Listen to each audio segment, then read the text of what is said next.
Bonsoir, mesdames et messieurs. Je vous souhaite la bienvenue à la démarche créatrice présente par l'Université Concordia et le quotidien The Globe and Mail dans le cadre de la série Thinking Out Loud. Le thème ce soir est la littérature et l'inspiration. Good evening, ladies and gentlemen. My name is Kate Stearns. I'm a member of the Faculty of Creative Writing in the Department of English here at Concordia. It is my great honor to welcome you to this, the third in the series, Thinking Out Loud, presented by Concordia University and in partnership with the Globe and Mail. We believe here at Concordia that inspiration, imagination, and spirited conversation are the cornerstones of a true education. And the aim of this series is to share with you all the very creative research taking place here across a variety of disciplines. In that spirit, I will mention here that the last in this series will be a conversation on the subject of music between the CBC's Gian Gomeshi and Concordia's Sandeep Bhagwati. This will take place on the 25th of March, and you are invited to register at www.concordia.ca. And if the response of my female students when Mr. Gomeshi's name came up is any indication, I would suggest that you book very early. To paraphrase Thomas Edison, a series on inspiration is 99% perspiration. So may I just quickly thank Cléa Desjardins, Christian Desjardins, Sammy, Melissa, and all the team who have worked tirelessly to bring this series to fruition. We really appreciate it. Now to this evening's event. First, we are delighted to welcome Jared Bland, who will act as moderator and perhaps provocateur for tonight's discussion. Mr. Bland has been an editor of fiction and poetry at The Walrus, as well as at the House of Anansi Press, before joining the Globe and Mail as its books editor. This month, he will take over as the newspaper's arts editor. Fittingly, given the writers here tonight, Mr. Bland is a champion of literature without borders through his work on the board of directors of PEN Canada. Now, reading my colleague Josip Novakovich's impressive biography reminds me that I ought to be more deferential to him than I am. Born in Yugoslavia, he moved to the United States at age of 20, where he earned, among other degrees, a Master's of Divinity at Yale. Now, in writing workshop parlance, this would be known as the telling detail. Happily for us, he left divinity behind, quite far behind, and pursued a career in writing, at which, of course, he has excelled. Among the many honors he has received for his work, which includes novels, short stories, and essays, Josip was last year shortlisted for the prestigious Man Booker International Prize, which is awarded biannually and recognizes a writer's entire body of work. We are very proud to have him as a member of faculty in creative writing here at Concordia. And tonight, of course, Josip will be speaking with Mr. Peter Carey, a writer whose work I first read 30 years ago. I have remained an ardent admirer, as I'm sure many of you are. He has been strewn, and quite rightly, with many honors, including but not limited to the Man Booker Prize, which he has won twice, a feat shared by only 2 other writers. He is a Fellow of the Royal Society of Literature, an Honorary Fellow of the Australian Academy of Humanities, and a member of the American Academy of Arts and Science. In June 2012, he was named an Officer of the Order of Australia. Mr. Carey's work, for anyone who has read it will know, is by terms funny, moving, and thought-provoking. And yet the artistry is always put humbly at the service of the story.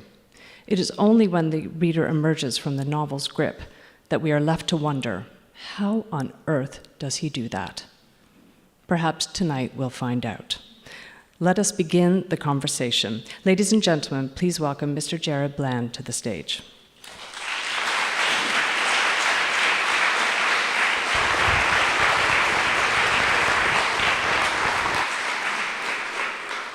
Thank you all so much. It is a real honor and pleasure to be here in this beautiful city with you on this terrible winter's day, which will not end.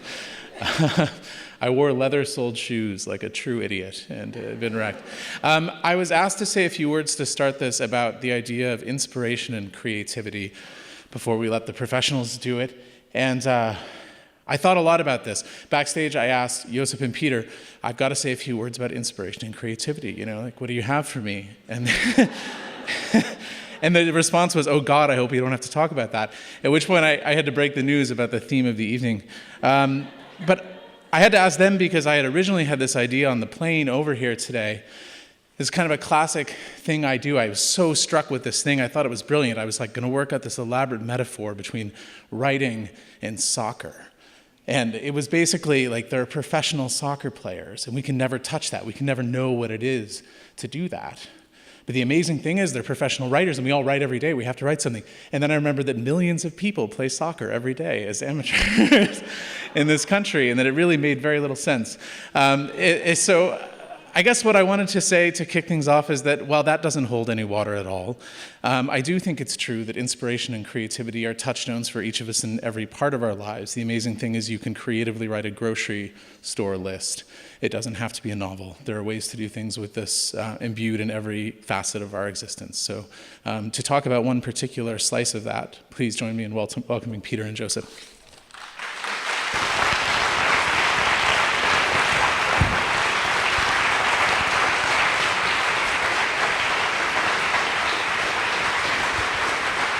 Friend. Welcome.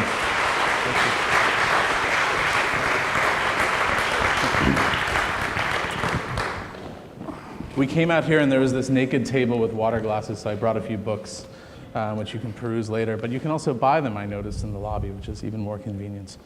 To start, I want to ask you guys a very general question that will hopefully get you to tell us some wonderful stories. Peter, you gave one of the interviews they do in the Paris Review. I'm sure you've all read these art of fiction interviews. And you discussed how you began to write. And you offered this really memorable bit of wisdom, which I will take with me now. If you don't know anything, you don't know how difficult it is. And I wonder if you could each tell us a little bit about how you started and what it was like when you didn't know anything about how difficult it was. Well, you gave the interview. All right. So, I mean, I think the great thing about Paris Review interviews is that you get to write and rewrite them many times. So by the time this bit of spontaneity appears with all its intelligence, it's like a dinner party you've had 10 times, so you got it right. I think probably what I was talking about was that when I began to write, my academic career was a mess. I got a job in an advertising agency, which happened to be a strange advertising agency, was full of writers. The managing director was also a communist, and so I guess that makes it unusual in the fields of capitalist enterprise. Mm-hmm. You can't hear me, so I have to turn this way, right? I will address you. You could slide that guy up. Don't worry about him.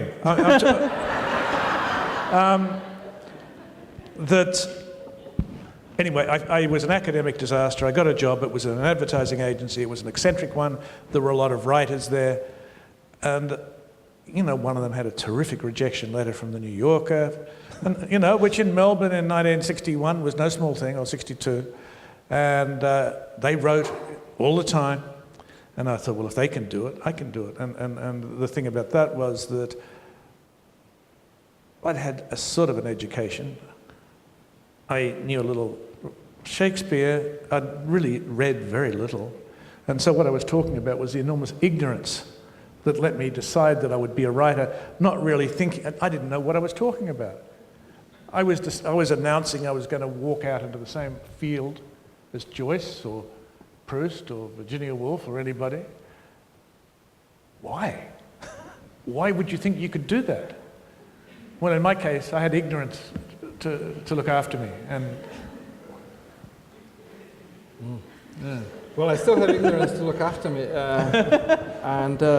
Anyhow, I began to write without realizing that I had begun to write. I didn't think I could become a writer because in Yugoslavia, only communists and the old bourgeois family descendants could publish. So it didn't seem to be a feasible option, but once I got to the States where everything seemed possible, at least I was naive to believe that, and I enjoyed writings, and then I imagined briefly that I could actually become a writer. But I was mostly writing letters to my friends out in nostalgia, because I didn't want to serve in the military. I had to stay out of Yugoslavia for 5 years. And I missed my friends, so I wanted to explain to them all kinds of things. The United States appeared to be so absurd and miraculous, so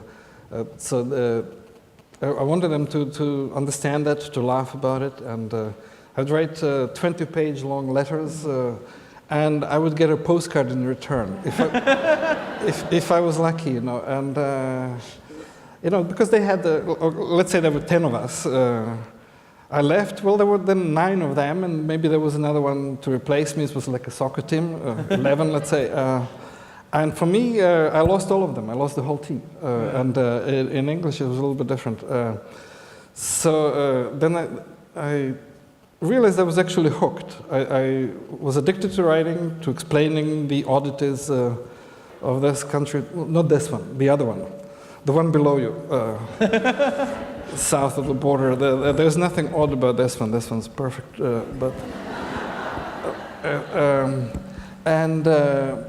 So I thought, okay, how about if I just write? Not to my friends, but to the wall in front of me, let's say.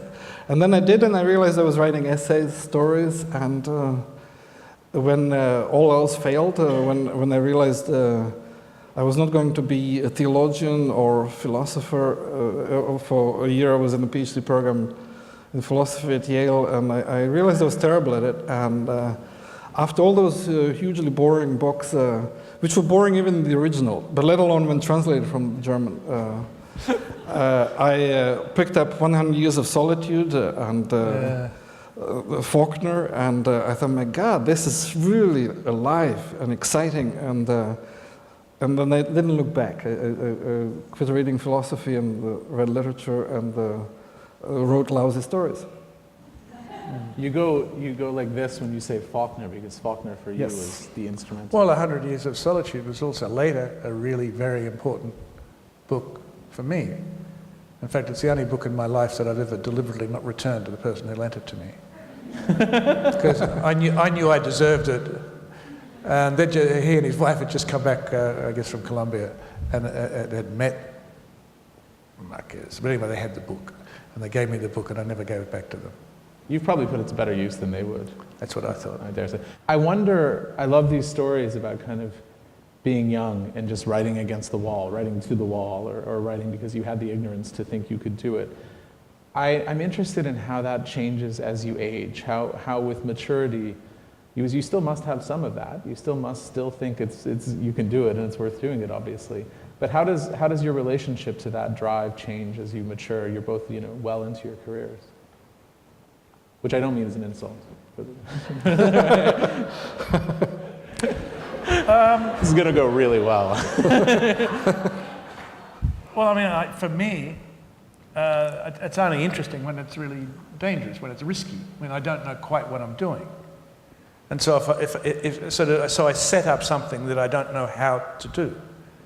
And I like taking a risk, and then I know that will keep me awake and alive and engaged for the coming years, 2 or 3 years, and I know I'm going to be sort of, pathetically sort of anxious during that, having been so brave to take on, to give myself these risks and challenges that actually faced with them will be a daily source of anxiety, but it does keep one really, really alive, and you just know you've got to find your way through this thing. The Chemistry of Tears, just to mention a book which we do not need to talk about, but at the beginning of this book, I have two characters, first person there, who can never possibly meet. They're in different centuries, if you haven't read it. And I had no idea how that would possibly work. And in the end, it did work. But what I mean is, you go into the beginning, people will tell you, you're stupid. Why would you even start doing that? Well, it made a certain logical sense, and I did it. And so it keeps one alive, I think. So you once again, you're back in the position of being stupid, which is valuable. So the goal is to set up such parameters for yourself so that you're made stupid each time, and you have to overcome that. You have to stretch to find something that you don't know. Yeah. I think. Yeah, well, Similarly for me, I don't think unless I write or talk, and if you just sit, it appears to be something like a thought, but it's a mishmash of impressions. Things started and departed, and it's just a vague chaos. So if there is a problem and I need to think about it, and there always are problems, for me the easiest way to do it is to write. To write either a story or essay. A form sometimes doesn't even matter. So in the beginning I wrote several stories about death, because there was one of the most influential events when I was a kid. I watched my father die when I was 11. And so, and then I read The Death of Ivan Ilyich by Tolstoy, and I thought, wow, maybe I can write the account of my father's death. But I couldn't really do it as an essay. It was too painful, so I fictionalized it and wrote several versions of death. To understand it, of course you can never understand it, which kind of helped to keep going. Then, for example, the war in Yugoslavia, when it began to take place, it really completely amazed me, and I had no explanation why it was happening and how it could be, because we thought we were the friendliest people on earth, with biggest hearts, and so on, and the events were contradicting that clearly. And so I went there, tried to write journalism. That was not sufficient, because I couldn't really get into people's minds and see what they felt and thought, because they would never actually tell you. So I had to write fiction to approximate the experience. I think I did it mostly for myself.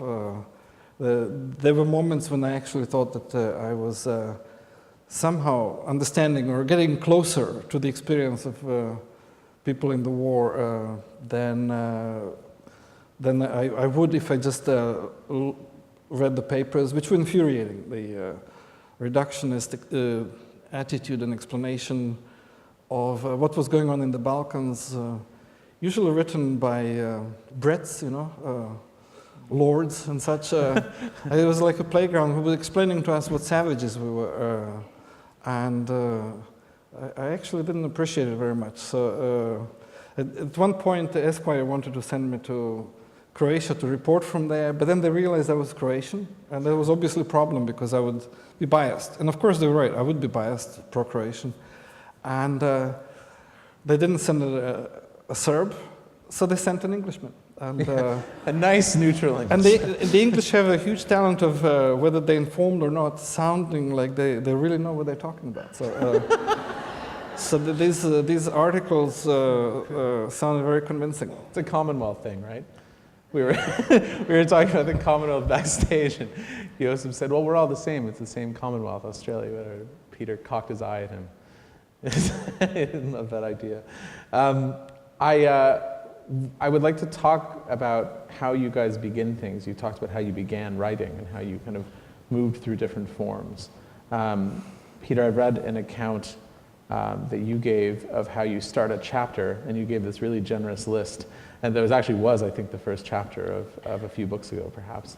And it was this wonderful just sort of like list of ideas and thoughts and questions to yourself, and then words spelled incorrectly, and random capitalized letters, and because you say you're not I'm an idiot. Right? Yeah, you're not a great typist. No, I shouldn't tell anybody anything. You should look this up on the internet. It's actually sort of inspiring to read the chapter and then see these like 8 lines with which it began. But when I read your finished work, Josip, I don't have the same glance into your drafts. Josip is the master of the opening in short fiction and in essays. I was reading, just going back to your book, Apricots from Chernobyl, and I came across this, which is just kind of a perfect, balanced, insanely rhythmic and subtle sentence. This is how the essay begins. Wriggling my shoulders out of the backpack straps, I stand at a tram stop in Basel. And then, if you flip 80 pages later, he's all of a sudden really funny. He's talking about this. Well, I won't say the story because it ruins it, but the sentence is, making the decision not to castrate Bieli did not go smoothly. So how do you guys get to that place? How do you take this kind of smattering of like brain dump thought? How do you refine something so beautifully, like it's almost as it's a polished stone? How do you get to that start? It sounds like you begin somewhere more emotionally. than I do. Is that wrong? It could be. Some stories start from an idea as well, and what is a beginning in the story you read is not the beginning in my draft. I learned that from an editor. I wrote a long piece about mushrooms, and she said, I will publish it if you agree to get rid of the first 9 pages. Yeah. And she said, I think the story begins here. So really? This is, well, later, you kind of repeat what you have in the beginning, so saying it once will be enough. And I looked at it and said, yeah, she's right. And so that's almost a technique I learned from editors who were whipping me into shape. It makes you such a great writer, a teacher of creative writing. Yeah, so I can do that to them. Exactly the sort of thing that we need to learn to do, right? Yeah. Lop off the beginning, you mean? Yeah, well, and you often find to an interesting entry point, a sentence that may sound good or that actually is topically centered. You have such variety in yours, though, which I really admire in going through your work. It's really, you get to know writers when you read lots of their work, and you see them kind of employ the same tricks sometimes, maybe lesser writers. But there's something really remarkable about that. So how do you do it? How do you take these notes and just polish it into something like that? But even every bit of evidence that you provide in an attempt to address the question is a false answer in a way, because the physical evidence that I seem to have provided about how I began a book will look like it's solid in the truth, but it'll only be a part of a whole messy process, which I've made look messy anyway. I cannot any longer. I used to be very confident in generalizing about what I did, and I was comfortable doing it because you can give a good answer. I do this and this. Now I really, really don't know. I think that one of the I was just thinking of Josip talking about his father's death, and this is a reason to write about death, and I was thought that was very interesting, and I thought, well, I would never do that, and that I find my way into the emotional lives, and I begin in a much sort of weirder, colder, sort of algebraic sort of a way. So the chemistry of tears, which ends up being a book which is about human grief, and which means that people invite me to go on panels about grief and grieving, really began because I was thinking about the destruction of the environment of the earth, and how a great big part of that was caused by what was actually our family business in Bacchus Marsh, which was selling automobiles. And so that the internal combustion engine is like the engine for the destruction of the environment in many ways, and all of the highways and all of the pollution and all of that. And so I started to think about that, and I started to think about the Industrial Revolution and what we'd all done to ourselves. And then I get to a million stages further than this, and I'm into a miraculous engine, an automaton, which a woman who's just lost her husband, who's a conservative, has to restore. So it's a duck. It's worth it's a mechanical That's how far duck. he got. But what I didn't realize I was doing, because I decided that her lover, not her husband, had just died, I didn't realize that what I was doing a thing about death and life and who we are and what the mechanics of, how we simulate life through an automaton. And it still was the story still about the planet and global warming and all of these things. But the big part of it really, really is about grief, love, life, death, who are we, and who our body is. I didn't start out thinking about that, and I didn't start out thinking about anything emotional at all. But you think, it seems like you're suggesting Josip does start from a more emotional. Well, I'm just sitting here trying to talk. I'm trying to pick a fight, yeah. Oh, I am. No, I'm glad to find that I'm emotional, because sometimes I was accused of being cold, and so this is all very comforting. But those were particular circumstances, surely. Yeah. So, I'm telling a story in terms of where a story starts. Sometimes you can go chronologically in the events from A to Z, if you know the A to Z. But of course, you can imagine you know. Or you can topically jump in and immediately tell us what happened, like the death of Ivan Ilyich. We know this guy died, and then we backtrack into his life and get to the point of his death. I vary. Sometimes I do it chronologically, sometimes thematically. I'm writing a story now about, I'm coming back to the old love, namely death. So I'm starting a story. I'm sure it'll start differently, but when Zizi found that he had lung cancer, he was relieved. And he'd go on. But then I'll go back into his life and continue into his frolicsome death. I'll have him. When everybody thinks that he's I've planned the story maybe too much, that he's dead and he listens to their sympathies, grief, and he gets tired of it, and suddenly something switches in his brain. He jumps up and beats the hell out of the whole crew of relatives and smashes the furniture into pieces, and he has to be restrained by 3 policemen and taken to the hospital where they drug him up. He comes home and dies peacefully and beautifully. Coming to a bookstore near you. But here's this... You've just told your damn story. This death party. Sometimes I don't have a plan, but here kind of do it. So, given that you know this story, yeah, that would be the stage that I got bored, because, I mean, this sounds a fabulous story, really. But if I'd got to the stage of knowing that much about the story, I would have removed my desire to write it. You know what the story is. So now when you sit down to write it, you still got a lot to find out, though. Well, see, you're talking about writing a whole novel. I'm just writing a short story. So I don't have to have all that much enthusiasm just for 35 manuscript pages. So I'll keep him hanging around for 35 pages, and then they're all party. But they're still intrigued for me. What does he think then?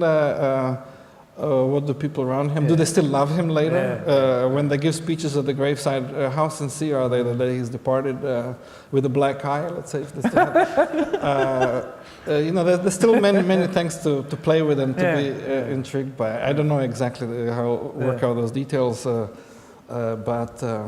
that sounds great. Anyhow, also, now I have to study, because I also have the brain tumor, I have to study what goes on with the brain when you have the tumor, what can and how it can go. In a way, I have to go back to school. I wish I had studied harder. I was 4 years in the medical school in Yugoslavia. Divinity school, PhD in philosophy. No, but it started out promising. Medicine could be very useful. But you can do all this in the morning. And theology is good enough only to bury people and so on. So for the story, it's perfect. But then fiction, I don't know what the hell fiction is good for anymore. So it's totally useless. But you knew the end of Oscar and Lucinda. You're sitting here saying you would lose interest. But I read at least. But that was all I knew. Just the last image. I mean, it's as if you've got a long journey to go on, and basically what you sort of have decided where you're going to start, more or less. And let's say you're going to travel over a lot of mountain ranges, and you sort of decide what are the points on the ridges that you're going to arrive at. Yeah. And you know what the line of your journey is. What you don't know, well, firstly, everything you do is determined by where you've got to end up, but also you have no idea what's going to happen going up the ridge and coming down the other side, and what you're going to confront and what you're going to discover. So you sort of are mapped and locked down in one sense, but in every other sense, the whole world's there to discover. And so it's a I was going to say that sort of an incitement to use your imagination fully and go well beyond who you are and what you know. And I like, say, at the end of a book like Oscar and Lucinda, I come out of that 2 or 3 years later, whatever it was. And the miraculous thing, even if I began with something which was about to do with colonialism and religion in Australia and et cetera, what I've ended up doing is inventing people and lives and emotions and feelings, people I never met, and they are real to me, and that seems magical to me. and it's only discovered on those journeys through up and down those ridges. I love that idea of characters seeming real to you. I sometimes talk to writers, I mean, like Nabokov's famous line about how his characters are galley slaves who just kind of, he bosses around and does whatever they want. Well, he likes saying things like that too. Well, are you sure he was even telling the truth? You know, he's a fiction writer. You can never trust what a fiction writer says. Exactly. Well, maybe, he just maybe told us. He just taught me. Yeah, so you don't even have to listen to us. Yeah, I think that's absolutely correct. Do you think fondly of some of them, though? That you know them like real people? You're No, like, oh, I I'm really just- miss so-and-so. No, I'm just full of amazement at myself.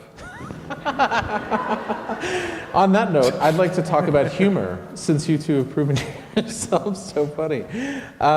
I came across an interview with Josip in which he said that humor is frequently a self-destructive element in fiction and even in essays, which surprised me as it is so kind of central to your, it seems to me at least, to your kind of writerly worldview. How do you know when you're being funny when you write, and how do you know when it's just not working? Well, Exactly. I mean, I think we've only just met, but I think you probably said that because you were worried that it might be true. what did I say? That if you said this, that what you said about humour being a destructive force right. is more likely to originate not from the belief that it's absolutely true, but you were worried that it might be. Oh yes, I'm quite worried about it because if you're very ironic toward your protagonist and the antagonist and so on, you begin to make fun of them and they lose momentum. You cannot take them seriously, and whatever they do is not real action. It is already meta action, and the plot dissolves if you are joking a lot. You know. Well, maybe you're just making fun of them and say you're not liking them enough. Yeah, That's yeah. the problem. No, but see, like when you look at the codified body of literature, the classics, very few of them are really funny. You know, like when you read War and Peace, I haven't laughed a single time, and the list of the grim novels like Thomas Hardy and so on. Which are fantastic, beautifully done, you know, emotionally shattering, is much longer than the list of novels which are very funny. For example, Don Quixote is very funny, but frankly speaking, it's very episodic, and basically is one short story repeating itself, where poor old man is being beaten over and over again. You know, not much of a plot, but the writing is brilliant and witty, and there are all kinds of things going on there, but. You know, I certainly wouldn't say it's a very dramatic and plotted novel, unlike the brothers Karamazov, for example. Yeah. So the humor, yes, some people can be funny, and actually Brothers Karamazov is funny. On my second reading and third, I found it funnier each time because I was no longer worried about what was going to happen. Because it was well plotted, there was a lot of suspense and anxiety. But once I got rid of the anxiety, I could see the humor. But that's more of an exception than the rule. That you can do everything, including humor. At least, yeah, you're right. I have that anxiety that if I joke a lot, that I will trip myself and there are different subvert. I mean, there is the sort of thing that we can get into writing, which doesn't just apply to humour, but applies generally to your attitude towards your character. Where you can get, if you're angry with the character, if it's based on somebody you don't like, for instance, right? And that's a sort of a poison because you're not allowing your reader or yourself to actually love the character and to understand the character or to act as an advocate for the character, which even if their actions are despicable, you really, I think you need to know why they're doing it and what they are. So the earlier stage of just being sort of generally nasty about them is not satisfying to write or to read. And the thing about the humour, well, you know, there's all sorts of different sorts of humour that can work in different ways. And the sort of humour you're describing is, I mean, maybe Candide has that sort of humour. I don't know. And I was also thinking, listening to the conversation, that look, if you want to look at a movie and you look at all the DVDs that are available and you say, I really want to look at a comedy, it's so hard to find anything. It's very hard to be funny and artful and serious. So maybe the fact that there are so few funny books, it's just damn hard to do. Well, you're right. I think there are more funny books than you guys think there are funny books, maybe. I don't know. Like, I mean, when you said Karamazov, like, I read that as a book with real, genuine humor. You dove deep into Dickens, like one of the funniest writers, even in the grim books. But do find a single joke in Tolstoy, so. We'll all get right on that collectively. Maybe something inadvertently escaped there, but. You guys are both writers who now live in countries that aren't where you grew up or where you're from initially. And you both continue to write back to the places from which you came. And I know you still think of yourselves as from those places. I don't mean to like draw weird boundaries or hyphens or anything like that. I'm interested in how that process changes the longer you're away. And I'm interested in how you come to learn the place you're gone from as you go. Your next novel is about Australia, for instance, you know? I was really interested listening to you talking about your beginning to write as writing letters. Yeah. And writing home from the foreign place and talking about the foreign place, and one would guess being often quite funny. But being able to see the strangeness of things is a great gift for a writer. And one of the great gifts I thought coming to New York, which it was nothing to do with wanting to come to New York, was totally a personal business. Yeah. But here I am, and I'm thinking, well, just being in the foreign place makes you think, well, I'm not like them, and they're like this, and they're doing this because of that. We're so strange, and we're so different. So I arrive in New York, and I'm thinking about Australia, and I'm thinking, well, the song of our heart is Waltzing Matilda, which no Prime Minister can stand up in public and put his hand over his heart, or her heart, because what it's about, this song is a story of a homeless person who steals a sheep and commits suicide rather than go into custody. And that's the song of our hearts. Yeah, I like the Tom Waits version myself. And it's not nearly as good. So, because it leaves out all of that. Yeah, it's true. So I think being away does that. I still have the benefit of looking at Australia myself as a weird thing because I live in America. It was easier to write the true history of the Cali Gang in New York because I was surrounded by people who didn't know anything about it. And if I was in Australia, I might have taken a free ride on the material because everybody knew what it was about, if you know what I mean. So, and I'm writing about this, there was a large historical event in Australia in 1975 where the government was deposed partly by the CIA and with help, like all these things, was a very complicated series of events. But it's called amnesia because what happened was unthinkable. What was unthinkable is that our dear friend and ally totally did us over.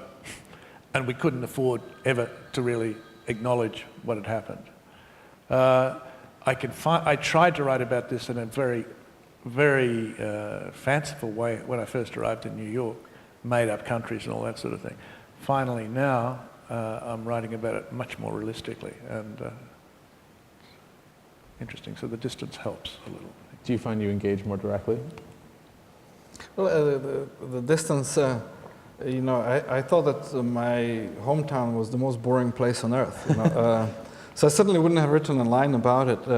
When I tried to write for fun, I wrote a story set in New York City. Then once I got to New York City and so on, and I wrote I remember taking a walk with a painter and said, you know what, you have a stranger's eye, don't ever lose it. So it's, he said this to you? Yeah, so no matter what you do, keep that stranger's eye. And I liked how he put it, because things that look quite normal, if you really analyze them, they will start to look strange. And then with this stranger's eye, I started looking at my hometown, and suddenly I found it very exciting, and I could write about it. But not simply because I took this ideological approach about estrangement, but because actually after walking across the Walmart parking lot, my hometown did genuinely appear to be very delightful. So just to give you some examples about how,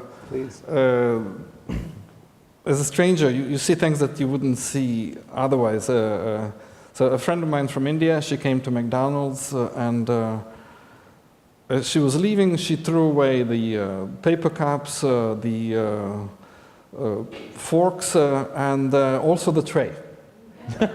And the guard said to her, "Ma'am, you can't throw the tray." And she said, "Why not? I mean, where do you draw the line? You know, how come I can throw the plate and not the tray? You know, and it's very reasonable of her to ask that. And it shows you how insane we are that we just keep throwing things. And then another example of a friend of mine went to Germany and she wrote 10 postcards to her friends back home in the States. And when she got to the States a month later, nobody had arrived. None of these postcards had arrived. And she wondered what the hell had happened. The postal system cannot be quite that slow. And she went to Germany again, and she realized that she had thought that the garbage bins were mailboxes. They were so Very clean. attractive garbage. Yeah, they're orange and very clean. Yeah. So then you can make fun of the Germans that way. As a foreigner, when you look at it, the German would not notice it that their garbage bins are clean. You know,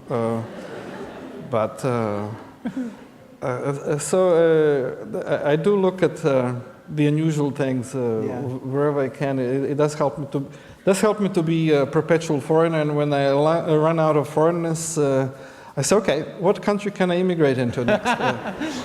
Because immigration to the States was so fruitful that way. So I chose Canada. Now I'm renewing my experience, and I thought I could write some venomous things about the United States after I became a Canadian. I can't wait to read your Canada stuff when you finally move somewhere else. It'll be really insightful.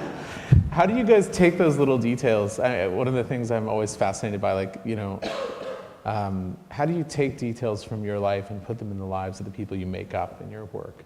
And I have an example of my own, which is that I read The Chemistry of Tears, and I have to say, since I'm not going to get another chance to plug this book, I read many of Peter's books, and this book devastated me. I think it is the most nuanced and sophisticated and yet rawly emotional depiction of grief I have ever read in my life. I wept through most of it, probably. Please read this book. And in the first chapter, in the first chapter, the conservator, Catherine, has this little moment where she talks about how she'd had an idea and thought it was so original, and it reminded her of the time that she saw Fellini's 8.5 and was so sure that she was the only person in the whole theater who understood it.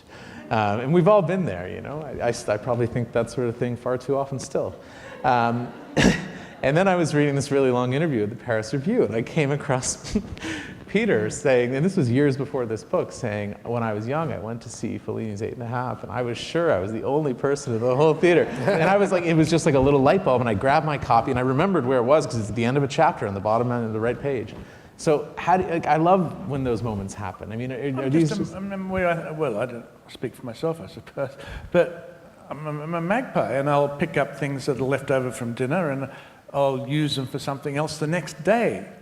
I mean, my wife, you know, is one of the world's great readers. She's a publisher, so she'll often read pages at the end of the day, which many people wouldn't risk doing. But I feel very safe and happy doing. You mean your pages? You mean? Yeah. Yeah. And her pages, God. Yes.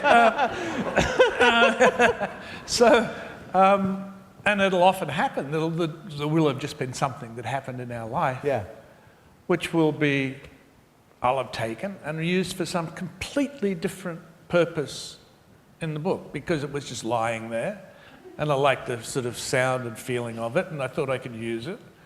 And it's like, you know, the American painter Robert Rauschenberg. You know, you go and see some of those works, and there's just all this shit that's been lying around, that's been in the studio.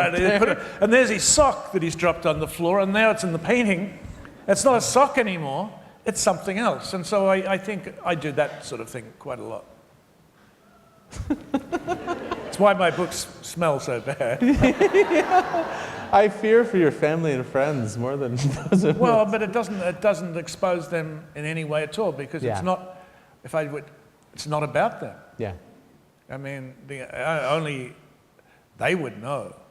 There was a time when I told the boys, my sons, we were quite young at the time, that I would write I said, I know the sort of book that you would really like to read. They said, what, Dad? I said, it'd be called Fart, Water and Bathroom Man. And they would, oh, yes. And you couldn't write that. And I said, well, I'm going to call my publisher now and see if it's okay. So I did.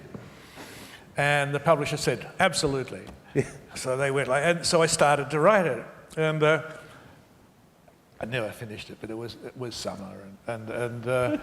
But there was a bit of, I gave my younger son the role of bathroom man, who was always in the bath playing with his toys. And I used lots of stuff that he'd said.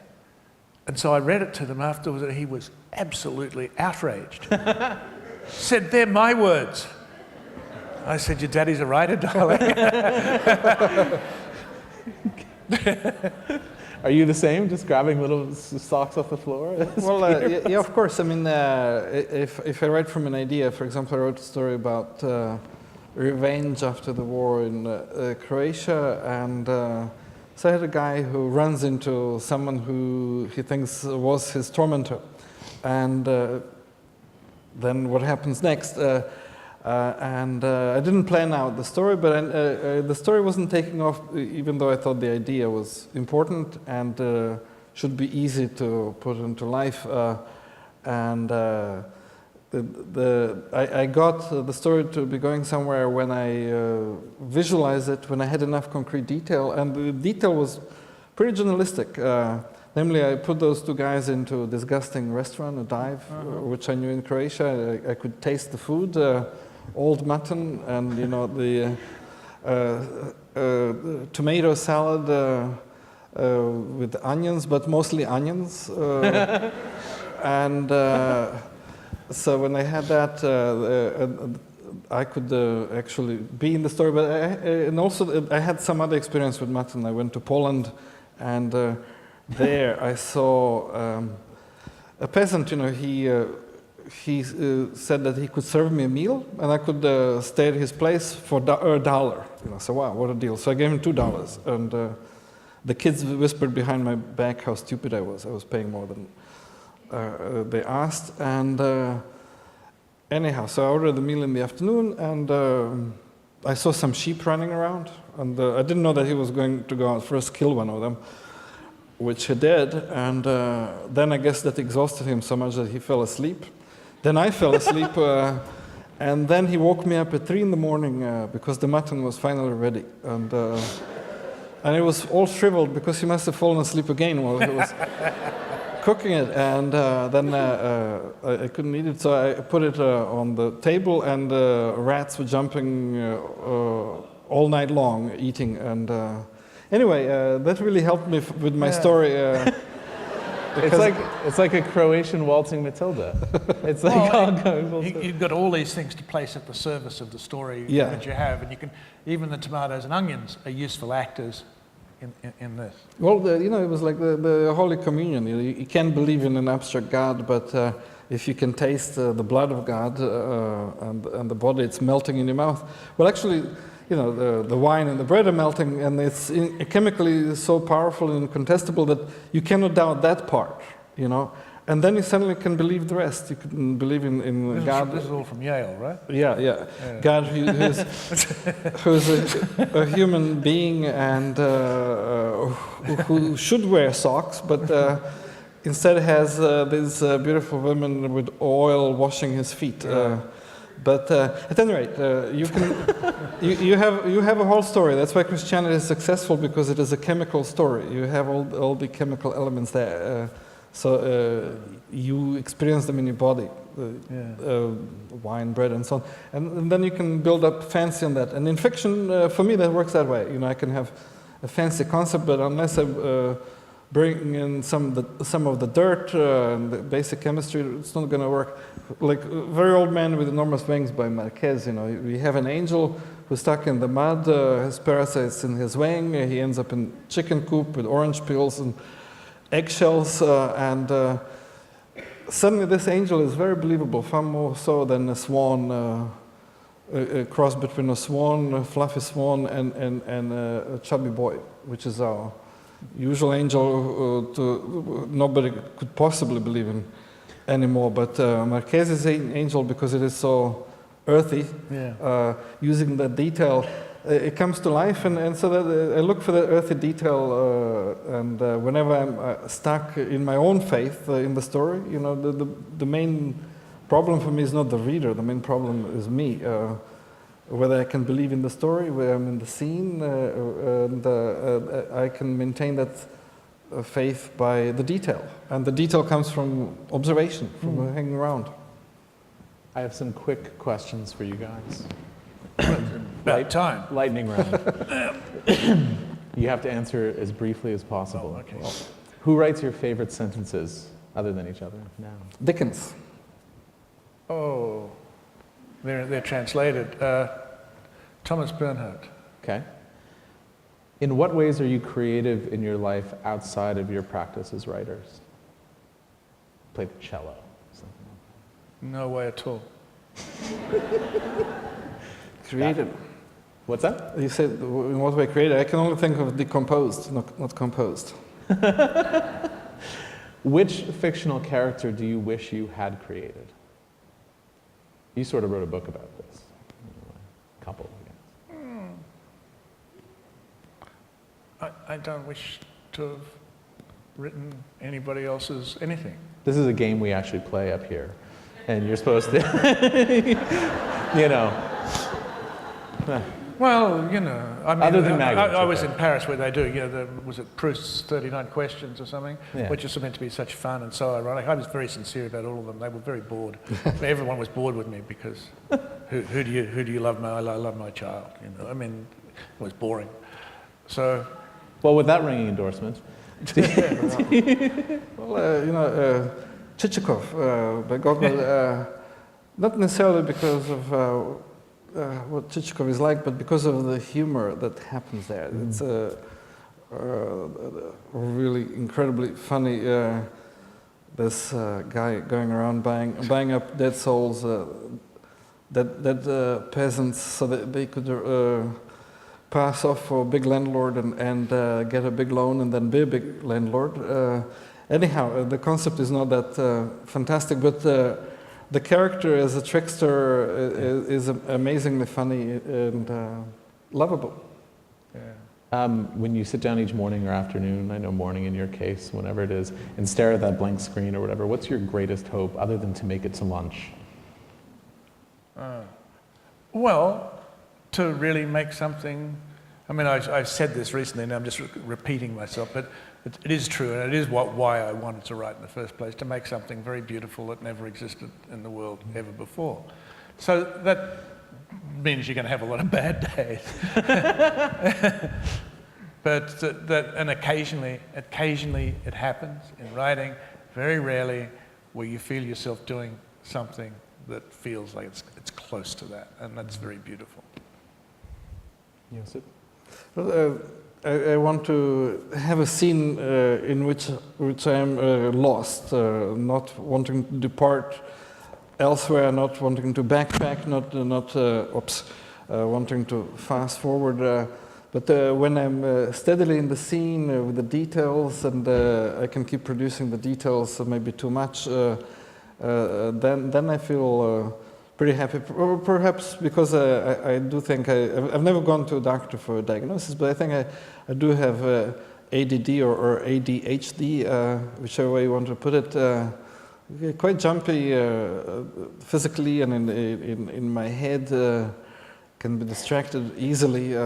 So when I reach a level of concentration where I stay with sentences and scenes, then I feel even physiologically happy, you know.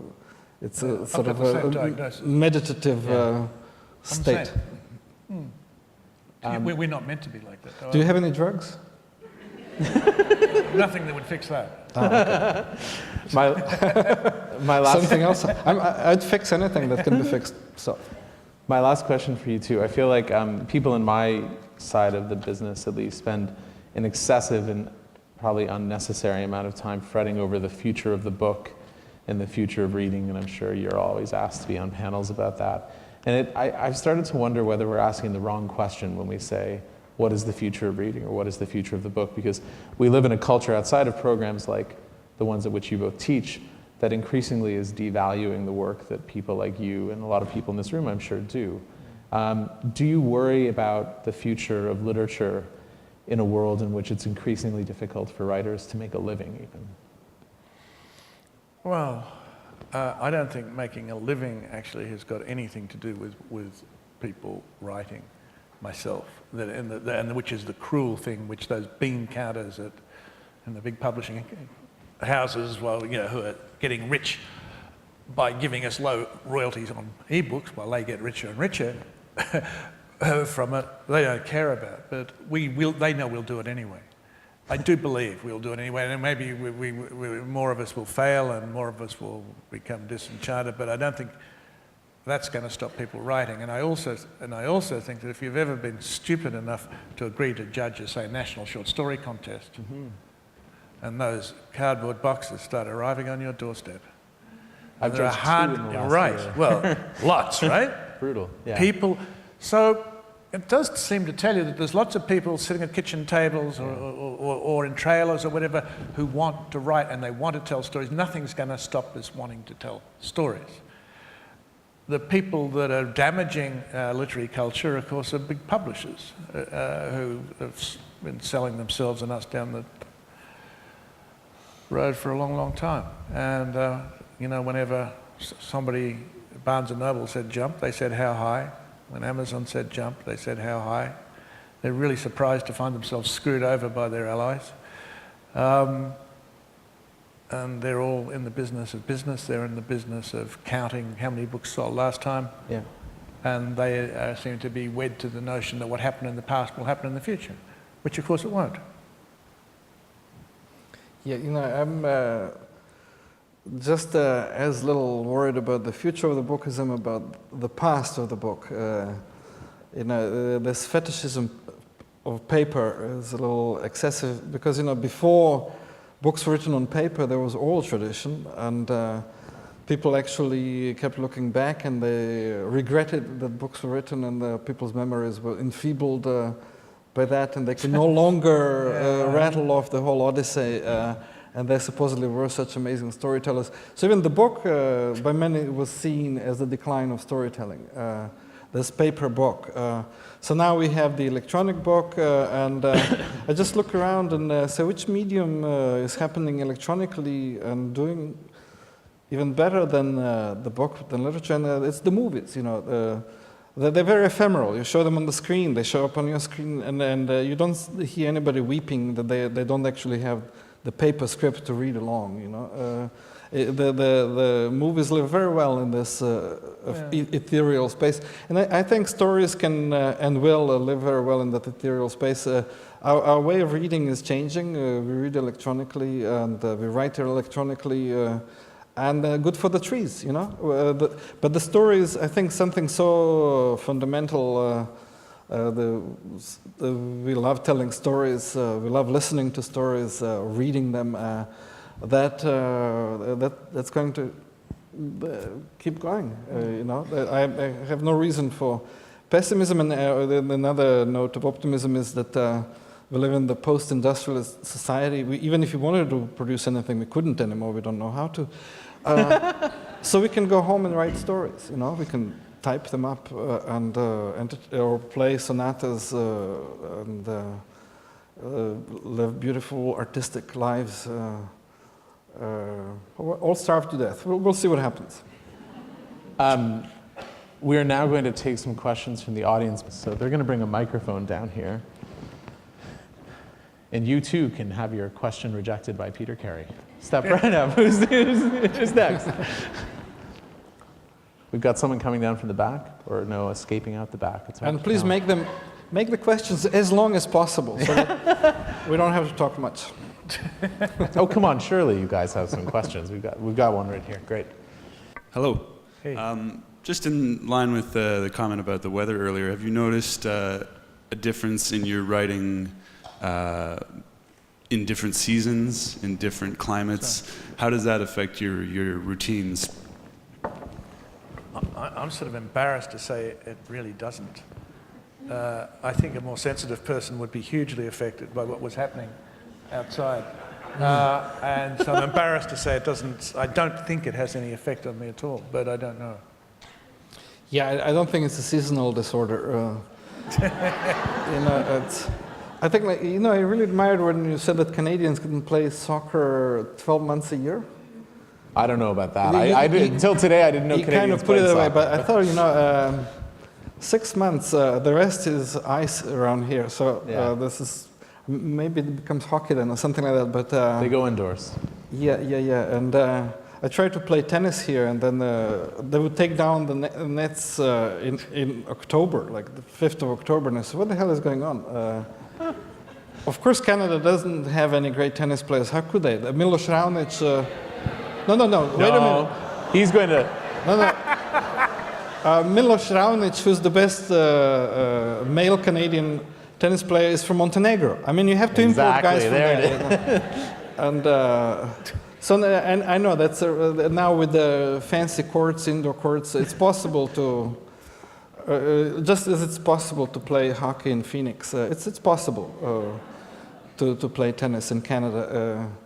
But it's, and I think because the weather is so bad, you have a huge advantage here, or I should say, we have a huge advantage here. Because what the hell can you do between the end of October and the end of March, You might just as well be a writer. Yeah, next question. I don't know who said this, but I read a quote, inspiration is for amateurs. I wonder what you think of that on mornings when you sit at your desk and don't feel like it. Well, it's true. It is for amateurs. I mean, if nothing is happening for you, I just sit and I work. And I might be writing crap, or it might be whatever, but I keep going, and I keep on going in the belief that I keep going, that I will find my way through inertia, or lack of imagination, or lack of energy, and then one can make something happen. And just as actors will tell you that if you act happy, it will change how you feel. So, Yeah. No, the full quote is inspiration is for amateurs. The rest of us go to work. Like 9 to 5. I don't know exactly who said it, but it's extremely wise. I mean, you may be inspired at 9 a.m., but the inspiration will be gone by 9:15, and what do we do next? Or you may be really bored at 9, but you start writing, and the sentences pull other sentences, and suddenly you have a momentum and ideas, and they resemble inspiration. It's very dialectical. So the best thing is really to ignore the feelings and the emotions. Well, you can learn that simply from Hemingway. I mean, the guy was hungover every morning. And he didn't wonder whether he was inspired or what his feelings were. His feelings were terrible. He felt like shit. And he wrote. It was work. And then maybe by 11 o'clock the hangover wore off and he could be inspired too. I don't know. I don't know the guy that well, and actually don't even like Hemingway. But there it is. Thank you. Next question. what happens with me is I get to 12 o'clock and realize I've got a hangover. Which is, I don't even get to that stage. But then you've had 3 hours of writing while still a little drunk, and that's probably productive. I'm not drunk, just ignoring my body I see. and its pain, yes. Hi there. My question is, in the early stages of writing a piece, whose opinion do you value most about your work? Well, I don't like to show early stages to anybody. So, I don't even trust my own opinion. Some pieces survive, others don't. They don't absolutely all have to come to life. When I started writing, maybe 1 out of 10 ideas in the stories I tried to write actually finished. And I think that was about right, because not all of them deserve to live. But of course, it's best not to worry about it right away, but just to keep writing and to suspend the judgment. I know that people are sometimes the worst judges of their own work. I had a photographer as a roommate in New York, and that was a long time ago. And to prepare for exhibitions, he would invariably select the worst photographs. And I say, Ed, how is it possible that you're such a great photographer and yet you don't know what you've done, what's good and what's not? And I think sometimes I'm like that. I think many people are like that. That's why it's really good later on to be in some kind of editorial relationship, workshop or whatever. But I don't trust anybody's opinion, actually. Mostly, I spent most of my writing life believing that you shouldn't show anything to anybody because they'd only kill it for you. And because they couldn't understand, they couldn't imagine what you had not yourself fully imagined. So it's not that they're stupid, but that really you're not done with your work of imagining. I happen to be now at this stage in my life, I'm married to an astonishing woman who really, really, I could show her anything and never feel vulnerable about anything, because all she would do would be, her job would just be to make sure I took another step the next day. So, and she's smart enough at a certain stage, she'll say, well, what do you want? Do you want the truth? And I say, well, maybe later. But it's a very nice partnership, and it's a highly intelligent, very supportive reader. So I just feel that that's freakish, and I'm lucky to be able to do that. But I'd stick generally into the thing as you can easily kill your work by showing it. But the whole business of workshopping in the MFA environment means that people are showing their work. And because I teach in one of those programs, I'm very, very aware of that. And often my job in the class is as much to protect this misshapen, unrealized work from all of the opinions of the room as anything else. Anyway, it's a weird business. Thank you. I think we have time for are there 2 people waiting or just one? Yeah, we'll two. take 2 last questions and then that's it. I'm sorry. Thank you. This may actually have been covered by your comments, but I'm curious how you would define the ideal editor. Well, there are so many different sorts of editors, and I mean, the editor that said to Josip, cut out the first 9 pages was a fabulous editor. Yeah, I thought so. Yeah. But there are a lot of editors that sort of spend all their time line editing, or they want a line edit, and that doesn't seem to me to be a very useful way to edit. I think the editor should be somebody who, when they read your manuscript, reads it 3 times so they know everything and has thought about it for a long time, so they can assemble all of the characters and all the things in their head. So when they come to talk about it, they've given you the respect of their time. Then it's their job to give you, in a way, what you want. And in the beginning, I didn't want anyone to do anything. And in fact, I said to Rob McCrum, who was my editor on Bliss, when I was doing some more work later, I said, Bliss was so easy, though. I just rewrote a paragraph or something after we had hangovers. And he said, Peter, when you delivered that book, you'd had it professionally typed back in the day. It was bound, and it had "Don't fuck with this" written all over it. So that's a good editor too in those circumstances. I think the editor who reads your book and says, your book's okay, but your ending sucks. Why don't you write 40 good pages in the end? That's a good editor, because usually there is a little more that you can do.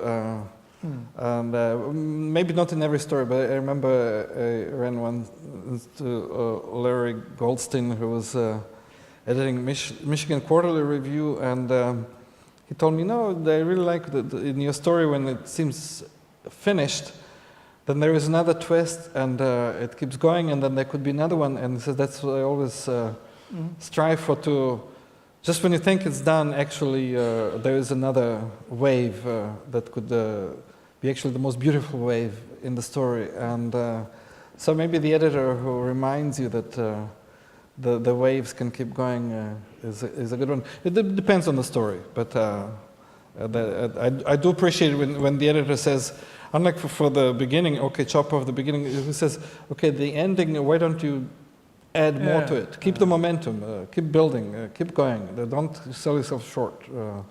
And most importantly, you want an editor who is not the hero of their own story. Super, thank you. And our last question.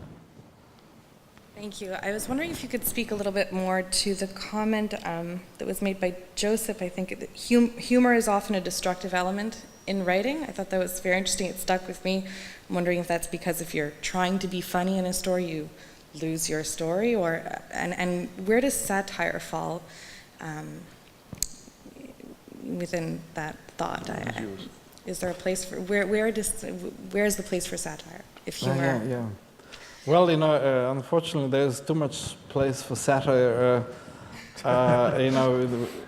Especially when you look at Russia now and Ukraine and all that. Sometimes I joke about satire that if you all, or irony, that if you all had the sense of irony, there would be no need for irony.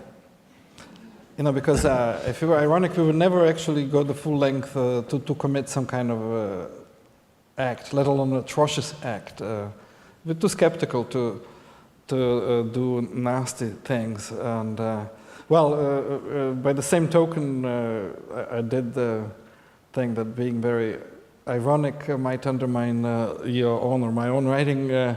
But satire is absolutely necessary. Almost whatever subject we touch upon, especially politics and how can you avoid politics. It's like war fiction, for example. The Soldier's Fake, Catch-22, Slaughterhouse-5, all these fabulous satirical works pointing out the stupidity of leaders and the devastating folly of war. After them, you'd think that people would not do wars again, but they keep doing them. Nevertheless, it's still the best effort to curb them somehow, and maybe without those satirical novels and similar satirical and ironic approaches to war, maybe we wouldn't be here at all. So I think viva satire. Thank you so much for that. And I just want to say thanks to all of you for coming, and thanks to Peter Carey and to Josip. Thank you. Thank you all so much.